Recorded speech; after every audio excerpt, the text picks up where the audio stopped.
Era un departamento que era piloto. Él por un día después del totalmente.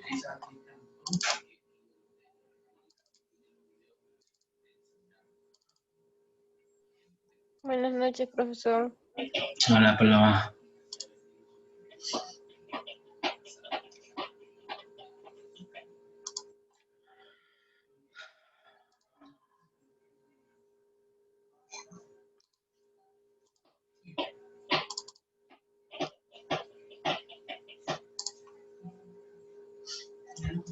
¿Cómo estás de la gripe? Mal, profesor, sí. Bueno, ayer como a las 12 de la mañana tuve que ir de emergencia al hospital porque no podía respirar. Ah, veía No que sé si te novelizaron.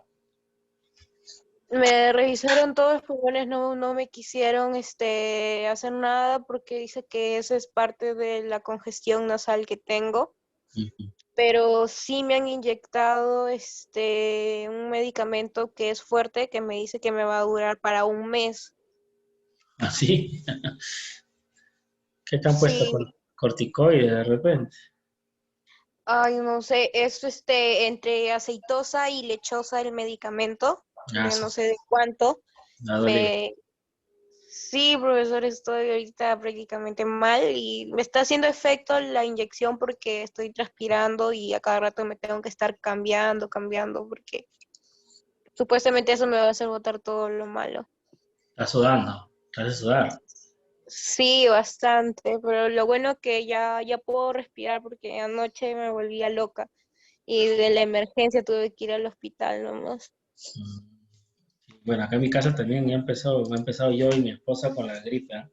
Hoy en mi trabajo todos, en la calle todos, mis amigos todos, no sé, algo ha pasado que todos están con la congestionada la nariz. Sí, la nariz es lo más fuerte que está ahorita. Ya. A ver, chicas, prendan su cámara, por favor. Para empezar rapidito, para acabar. Por eso que también me he demorado porque estuve en la clínica también. Me he puesto inyección para la gripe también. La inyección que me han mandado, eso es bueno, profesor, porque me ha destapado la nariz y ya puedo expectorar bien. Ah, Ya qué de bueno. aquí a un mes no me puedo inyectar nada porque no sé de cuánto es la dosis que me han inyectado y es para un mes, duración de un mes. Ah, ya. Qué bueno, bueno. Sí, ya, todos están en esa. Todos estamos pasando por este gripe. Unos dicen que es la misma vacuna, otros dicen que está en el ambiente, el cambio de clima. Ya la nuestra está sana. La nuestra está afuera, vive a kilómetros de acá. ¿Tú estás resfriada, Nuca? No, profesor, buenas noches. ¿Tú, Nayeli? ¿También? No, profesor, buenas noches. Ah, dice si iba a acompañar a tu amiga al hospital, pues ya ves, estaban por morirse, dice. O pura ñanga, nomás es, ¿no, Nayeli? ¿Tú qué crees? No, profesor, estaba mal, sí me ha contado mi compañero. Sí, hay que cuidarse, hay que cuidarse. Más que nunca, pero raro que una enferma se enfermen de la gripe, es lo que me dice el doctor, porque todos estamos con mascarilla. O sea, forma es igualito, si estás con la mascarilla y te puede pasar el COVID, eso quiere decir que o la mascarilla no te cubre, o es algo de que está mismo que ronda por aquí, por el ambiente, ¿no? Ya, entonces, continuamos con los instrumentos bancarios. Tenemos los 5 ejemplos de instrumentos financieros. Hemos hablado de los futuros, fondos de cobertura, CFD, los warrants y los turnos, ¿no? Los futuros, los contratos de futuros son instrumentos financieros que establecen un acuerdo entre un vendedor y un comprador para que el intercambio de un activo subyacente por un precio preestablecido en una fecha futura, aunque existe la posibilidad de negociar el contrato antes de su vencimiento. Al llegar la fecha de su vencimiento, ambas partes tienen la obligación de ejercitar el contrato.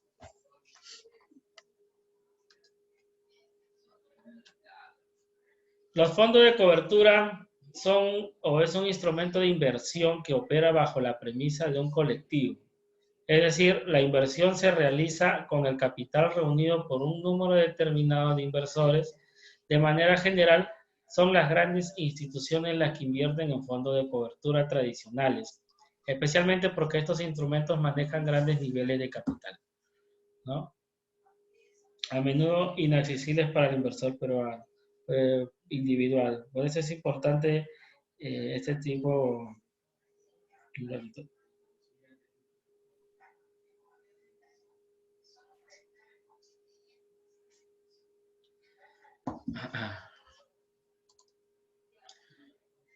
A menudo inaccesibles por inversor individual, salvo que tengas un capital grande, ¿no? Manejado pues, por cientos de miles de soles o dólares, ¿no? Que normalmente un inversor individual lo pueda tener, ¿no? O el riesgo que pueda tomar ese inversor es tan grande que no es recomendable mucho que lo hagan solo, ¿no?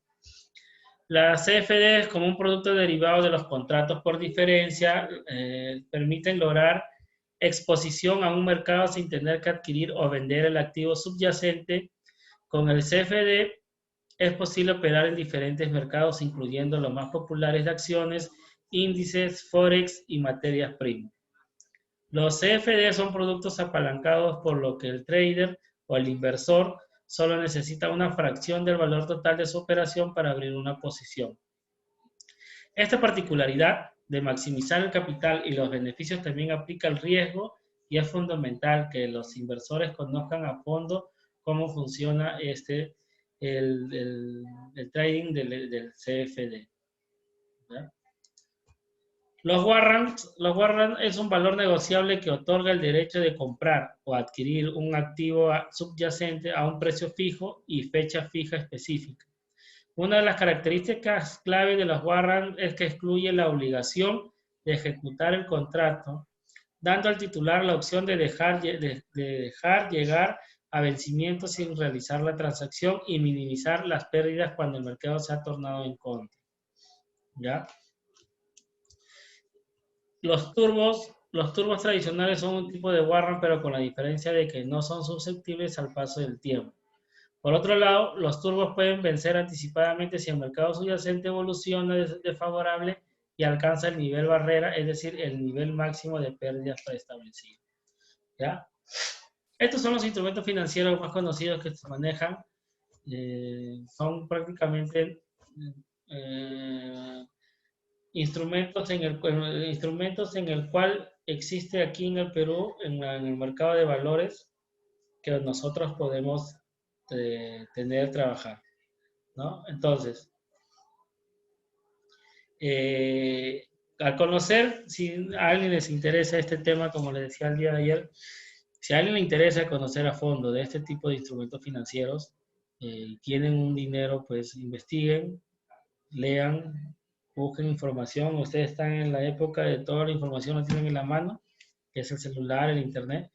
Investiguen, ojo, tengan también cuidado que hay empresas o estafadores que se aprovechan de esto, ¿no? Entonces, los principales instrumentos de deuda que se tienen en el mercado peruano, ¿no? Tenemos los bonos, los pagarés, los papeles comerciales y los certificados de depósito. Un ratito.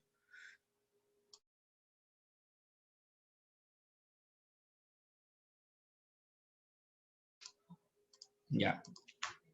Estos son los principales instrumentos que se manejan en el mercado peruano, ¿no?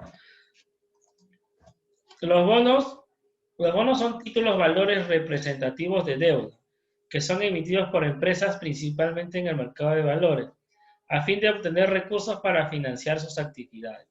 Típicamente, mediante la emisión de bonos, las empresas pueden captar recursos de una gran variedad de inversionistas que decidan adquirir dichos instrumentos. Debido a que cada bono representa solo una fracción del total del dinero que necesita la empresa, facilita que sean comprados por inversionistas más pequeños, ¿no? Como les comentaba, nosotros podemos comprar bonos del Estado peruano, podemos comprar bonos del Estado argentino, del alemán, de Rusia, de cualquier parte del mundo. Son unos billetitos, no sé si alguien ha visto es como, como una partida de nacimientos verdes, así, donde está el logo del Estado peruano, donde está el emitido a nombre de quién. Entonces, eso, si tú quieres canjear esos bonos, tú vas a la bolsa de valores y ese bono que tiene al final del vencimiento, tiene una rentabilidad a favor de uno, puedes cobrar lo que te costó ese bono, más la rentabilidad que generó ese bono. ¿Ya? Generalmente los bonos son emitidos en mercados centralizados y pueden ser negociados en mercados secundarios.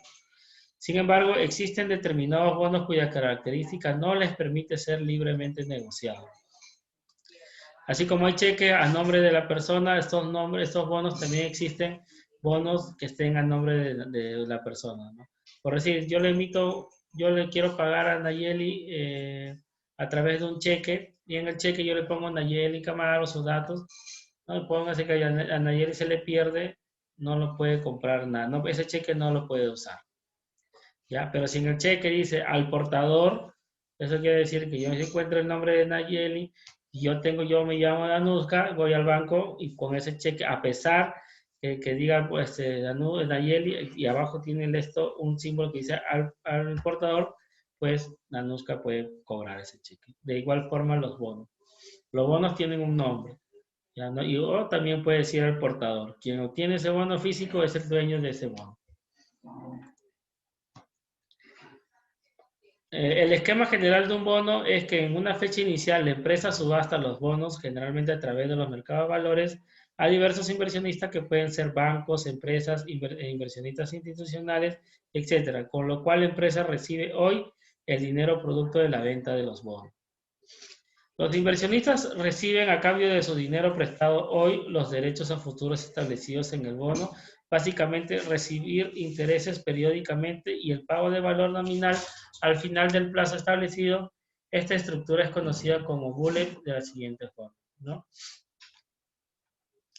Tiene el año 1, año 2, año 3, año 4, hasta el año N, donde tú haces el contrato por este bono. Cada año que vaya pasando tiene un porcentaje, ¿no? Es como intereses simples, intereses compuestos. Después, el otro año ya genera tu capital más tus intereses, suma otro nuevo capital, ¿no? Se va rentabilizando cada vez que va pasando un año. Existen dos tipos de bonos, pero en términos generales podemos agruparlos de acuerdo a varios criterios de la siguiente manera. Tenemos por tipo de emisor, por tipo de tasa y otro tipo de bono. Por tipo de emisor son los bonos del gobierno, los bonos corporativos, bonos del sistema financiero, bonos de organismos supranacionales. Por el tipo de tasa tenemos bonos a tasa fija, bonos a tasa variable, bonos a tasa flotante, bonos cero cupón. Y otro tipo de bonos son bonos con garantías específicas, bonos sin garantía, bonos subordinados, bonos de arrendamiento financiero. ¿Ya? Y hemos hablado de los bonos del gobierno, los bonos del sistema financiero. No sé si alguna vez han podido ver cuando todos los bancos emiten bonos, ¿no? Siempre en un determinado momento, si no me equivoco, en julio y en febrero creo que normalmente los bancos emiten bonos. Quiere decir que ustedes pueden comprar al vender ese bono, forman parte de la empresa como un porcentaje del dueño de ese bono, ¿no? Porque tú le estás prestando dinero al banco para que el dinero lo realice o lo ejecute de la forma que ellos mejor pareciera, pero nosotros vamos a obtener un rendimiento, un pago por ese bono. ¿Ya? Bonos corporativos son para empresas multinacionales o empresas corporativas, por decir, Aceros Arequipos es una empresa multinacional, pues también emiten bonos, ¿no? Bonos de organismos supranacionales, pueden ser las ONGs, pueden emitir también bonos, pero ellos, como no tienen carácter lucrativo, son de otro tipo de bonos no tan lucrativos como los otros que hemos mencionado. Ya saben que la tasa fija, tasas variables, tasas flotantes, acá hay bastante riesgo en qué tipo de bonos que vamos a ejecutar. si es a una tasa fija que siempre van a pagar 10%, 10%, 10%, o a una tasa variable que donde hay un mayor riesgo de inversión, ¿no? Otros instrumentos tenemos los pagarés, son uno de los instrumentos de deuda más simples que existen. Es un documento utilizado en operaciones de crédito al que se le denomina pagaré, mediante el cual un deudor se obliga por escrito a pagar una suma en una fecha determinada. Con este documento, el acreedor asegura la existencia de la deuda. Para que un pagaré sea válido debe cumplir de contener la siguiente información. La denominación del pagaré en el documento, lugar y fecha de emisión, lugar y fecha de pago, promesa incondicional de pago, nombre de la persona a quien se va a pagar, DNI y firma de quien está obligado a pagar. ¿Ya? Estos pagarés muchas veces puedes hacerlo en una hoja, lo llevas a un notario y funciona de la misma forma, ¿no? Los papeles comerciales son instrumentos de deuda a corto plazo, menos de un año, emitidos por las empresas en el mercado de valores, generalmente para financiar sus actividades cotidianas. Dichas empresas normalmente cuentan con una buena historia crediticia y los instrumentos son emitidos al descuento. Los certificados de depósitos negociables son instrumentos emitidos por entidades del sistema financiero y enfocados de manera simplificada, en cierta medida se parecen a un contrato de depósito a plazo. Sin embargo, a diferencia de un depósito a plazo, mediante la emisión de los certificados de depósito se genera un título valor negociable, el cual puede ser transferido en el mercado de valores. Este tipo de certificados se parecen a los certificados de plazo fijos, que pueden conocer la diferencia de que este certificado de depósito lo podemos transferir en el mismo mercado de valores. En la misma bolsa de valores, yo tengo un certificado de depósito y de manera interna yo se lo puedo vender a Danuska y pues, mediante el mercado de valores se lo cedo a ella. Y ella es como la dueña, ella es la responsable de ese certificado de depósito. La rentabilidad bancaria. La rentabilidad, en este caso referida a una entidad bancaria, debe mostrar el rendimiento que se ha empleado en las actividades llevadas a cabo por el banco. Según el Banco BBVA, el ratio que relaciona los resultados con los recursos propios es el indicador más apropiado de la rentabilidad bancaria. ¿Ya? La mejor forma de calcular la rentabilidad bancaria es, por lo tanto, mediante la medición de una serie de ratios en lo que se deben relacionar, por un lado, en el numerador, el beneficio neto o los recursos que han generado, más conocido como cash flow, ya lo hemos visto. En el denominador, los fondos propios o los activos totales de la entidad financiera. ¿Ya? Entonces, ¿qué ratios se utilizan para conocer la rentabilidad bancaria de una entidad financiera?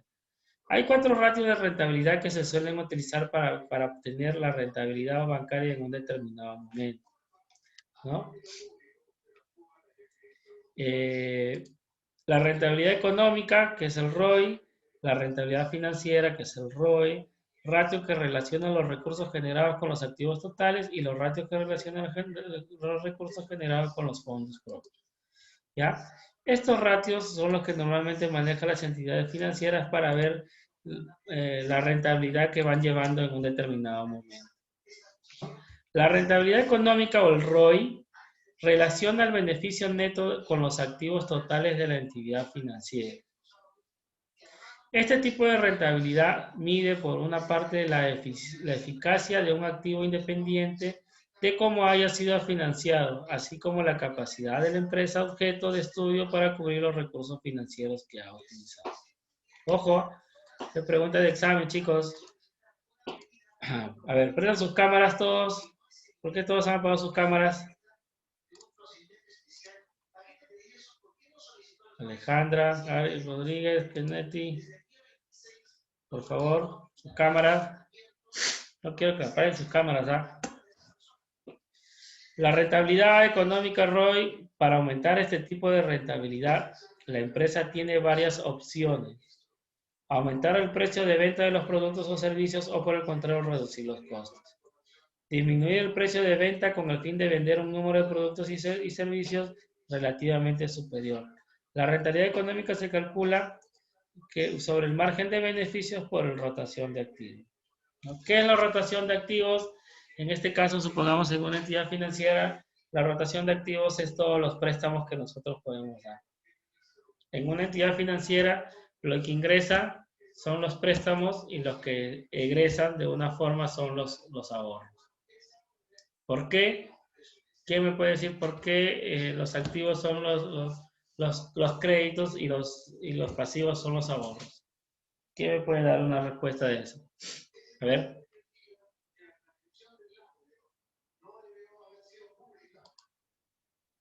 A ver, ¿por qué en una entidad financiera los activos son los créditos y los ahorros son los pasivos?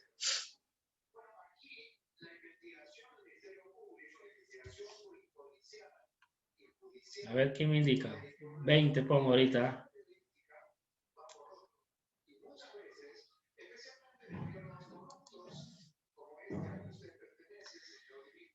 En una entidad financiera, los créditos son forman parte de los activos. ¿Por qué? Porque son los ingresos que los clientes nos van a pagar por ese dinero que nosotros le hemos prestado. O sea, si yo a Anuska le presto 1 millón de soles, Anuska me va a devolver a mí 1 millón de soles, más los intereses, más los costos administrativos, más los seguros, más todo lo que yo le pueda inyectar a ese crédito. ¿Ya? Siempre va a ser un ingreso porque es el dinero que va a retornar es fruto de este préstamo que me voy a dar. Entonces, ¿y por qué los ahorros son los egresos? Porque al contrario, cuando Nayeli llega a 1 millón de soles a mi entidad financiera, yo le tengo que pagar una rentabilidad, ¿no? Le tengo que pagar una tasa de interés. Supongamos que la tasa de interés es el 7% que están pagando más o menos todas las entidades financieras. Nayeli me trae 1 millón de soles en un determinado tiempo, en un año, mes a mes, día tras día, ese 1 millón de soles genera interés a favor de Nayeli y por ende, si yo como entidad financiera le doy interés, le doy dinero a Nayeli, quiere decir que de mis arcas, de mis ganancias se está saliendo. ¿Ya? Y la rotación de activos significa la velocidad en que tú puedes, o la velocidad o las veces que tú puedas prestar dinero. ¿Ok?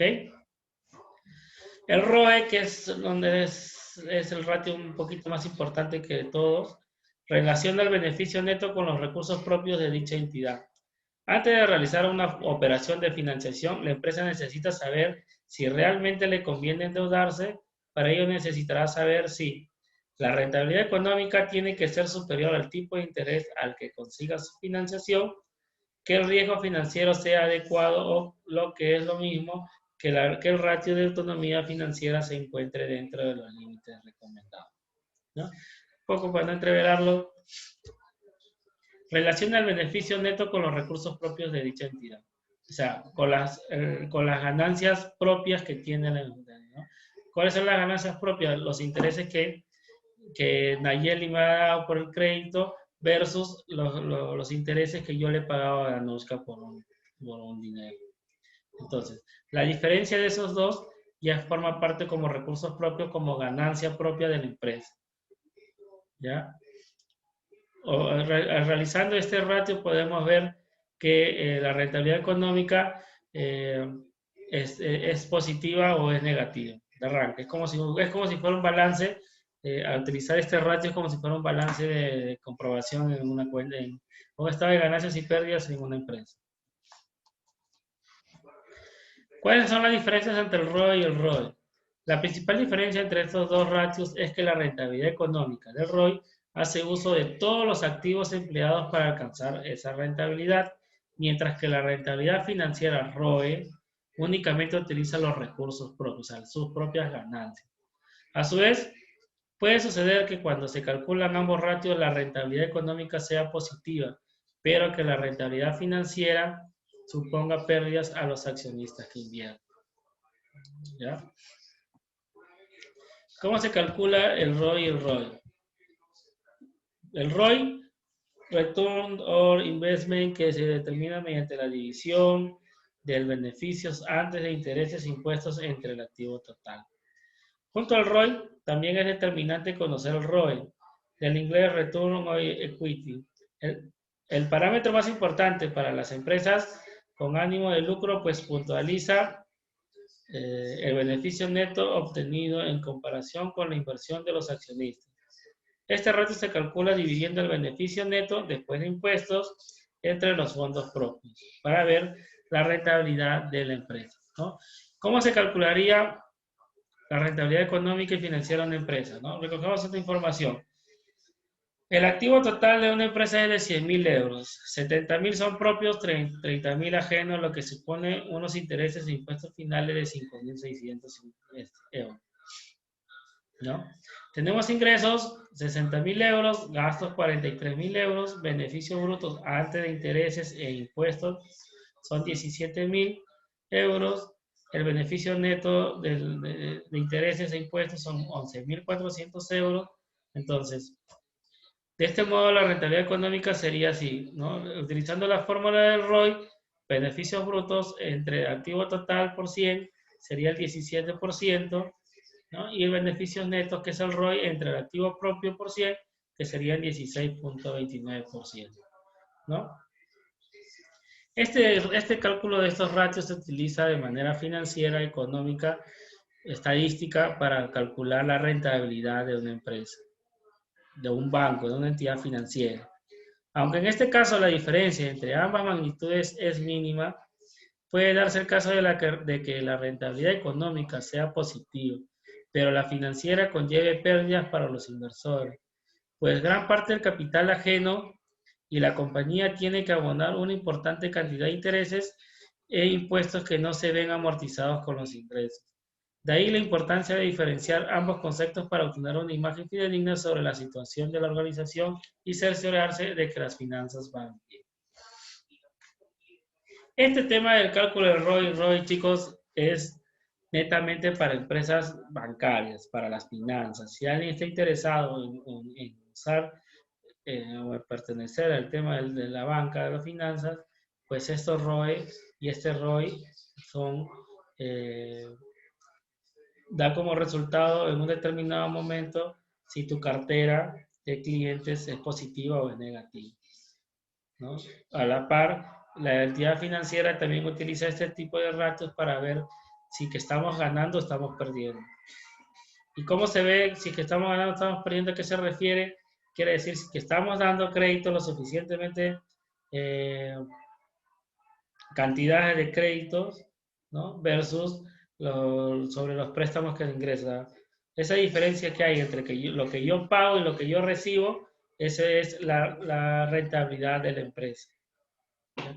Pero imagínense, pues si yo saco un préstamo a un año, imagínense que mes a mes recién voy a pagar.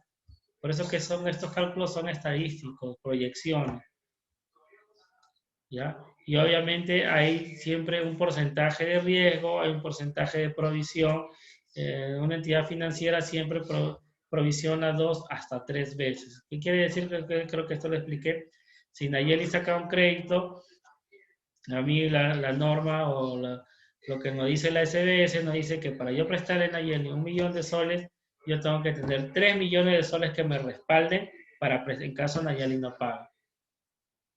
Ya imagínense cuál tan es seguro los ratios o la rentabilidad de una empresa.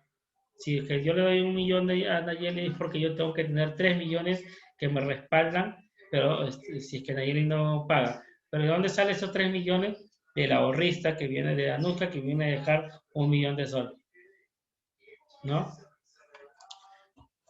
Entonces, ¿por qué es importante el ROI? El retorno de inversión es un valor fácil de entender por directivos y gestores, por lo que utilizarlo para evaluar a cualquier proyecto es clave para mostrar la viabilidad del mismo. Los principales beneficios de utilizar el ROI son: ayuda a convencer a directivos, gestores o inversores sobre la viabilidad de una inversión o proyecto, ¿no? ¿Qué quiere decir eso? Que mientras nuestra rentabilidad nos puede dar tanto como para abrir otra sucursal, ¿no? Poder abrir otro BCP en un pueblito donde no hay, o ir a otra ciudad, o ponerme al costado del Interbank para hacerle competencia. Permite fijar metas y objetivos reales, permite identificar el tiempo que requieren las empresas para generar las inversiones para generar retorno. ¿Qué significa retorno? La rentabilidad por esa inversión.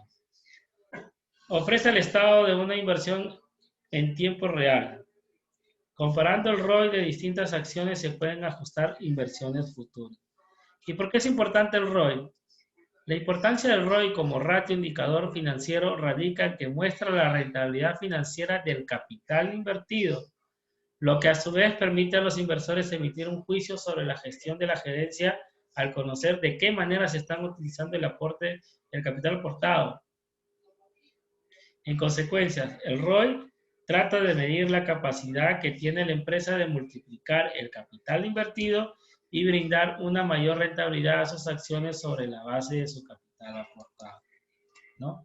Aquí por eso decía que es más importante el ROI, un poco más importante porque acá va a emitir, ¿no? Con estos resultados va a emitir si es que la inversión ha sido buena o ha sido mala, si es que la inversión está encaminada para arriba o si la inversión va caminada de manera neutra o si la inversión va caminada hacia abajo, ¿ya? Y acá le echan la culpa, juicio sobre la gestión de la gerencia, ¿ya? Entonces, ahí van a ver los inversores que la chamba del gerente, la chamba del administrador fue buena o no fue buena. Si invirtió su capital en un determinado mercado donde fue positivo o obtenemos rentabilidad, o lo invirtió en unas acciones donde no nos han pagado nada, o por último, donde las acciones han bajado tanto su precio que ya no es el mismo valor. ¿Ya?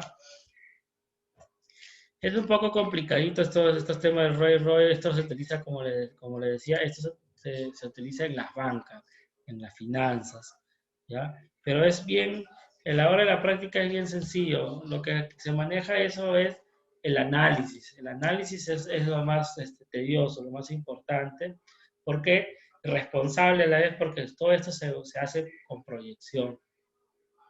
Con proyección de que si Paloma me paga, con proyección si que viene Danuska con $1 millón de soles para que lo deposite en mi banco, ¿no? Para yo de ese dinero pagarle prestarle a Danuska, ¿no? ¿Cuál es el negocio de una entidad financiera? Paloma viene y me trae $1 millón de soles, yo le voy a pagar por ese $1 millón de soles del 10%, ¿no? Mientras que Danuska viene y me pide prestado $1 millón de soles, a Danuska yo le voy a pedir el 20%. 10 para devolverle a Paloma y 10 que me voy a quedar yo. ¿Ya? Ese es el negocio de la intermediación financiera de una entidad, un banco, una caja, o cualquier entidad financiera que se maneja aquí en el Perú. ¿Sí, chicos? Es un poco teórico todo, pero es interesante para las personas que les gusta este tema de la banca. ¿Ya? No se queden con esta información. Por favor, si tienen tiempo, revisen el Forex, revisen los bonos, quién paga más bonos. Hay bonos que se venden de 500 soles, 1000 soles aquí en el Perú. En el futuro de 1 año, 2 años, 3 años, 5 años, es más, te vas a tener mayor rentabilidad que ponerlo en un banco de ley. Eso sí es de ley beneficioso para las personas que compran bonos, divisas. Solamente es cuestión que ustedes investiguen, es cuestión de, y eso es en el tiempo, pues no es inmediato, es en el tiempo. Por eso es que se maneja fondos de inversiones a largo tiempo, más de 1 año, 5 años, entonces eso va creciendo. Si tú dejas tu dinero 2, 3, 5, 10 años, como para el futuro de tus hijos, por decirlo así, entonces vas a tener una buena rentabilidad. ¿Okay? Chicos, ¿hasta ahí tienen alguna duda, algo que deben preguntar en la clase antes que se acabe?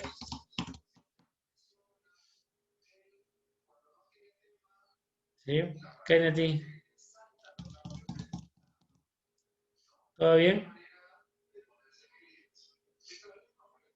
¿Sí? ¿Qué les han dicho, chicas? ¿Van a regresar todavía? ¿Qué saben de eso, Paloma? El profesor Bosa quedó profesor en comunicarme, pero al parecer vamos a seguir virtual nosotros porque nos ha dicho que vamos a exponer por aquí virtual. Creo que lleva su tesis, creo, ¿no? Ajá, nuestra tesis. ¿Cómo van? ¿En Ya terminamos prácticamente todo. qué le puedo ayudar para intervenir por ustedes con mi hermano? ¿Qué le digo? ¿Muy difícil? Que nos pase la sustentación. Sustenta, pues, pero él no es parte del jurado, ¿sí? Sí, profesor, todos los años él es parte del jurado. No sabía eso. Pero ya, Es el que más miedo da, el jurado que más miedo da. pero ya pues han avanzado su tesis, pues no falta mucho, ¿o sí? Ya vamos a exponer, vamos a ir practicando. Mira, nosotros también, bueno, mi hermano está haciendo su doctorado, yo estoy haciendo maestrías también, igualito tuve que exponer. Así que en esta vida, si lo toman como que no es mucha importancia, seguir estudiando, chicos. ¿No? Ustedes que ya están de salida, sigan estudiando, que eso va a marcar la diferencia entre cada uno de ustedes. En la medida que puedan, métanse de cabeza a cualquier tipo de cursos, diplomados que a la larga, como currículum, le va a servir. ¿Ya? Ya, chicos, entonces vamos a dejar la clase ahí. Traten de leer un poco si están interesados en este tema de los instrumentos financieros. ¿Ya? Que tengan buenas noches, pues. Ya le dejamos ahí la clase hasta la próxima semana. ¿Ya? Listo, chicos, nos vemos. Hasta luego, profesor. Hasta luego, profesor. Buenas noches, profesor.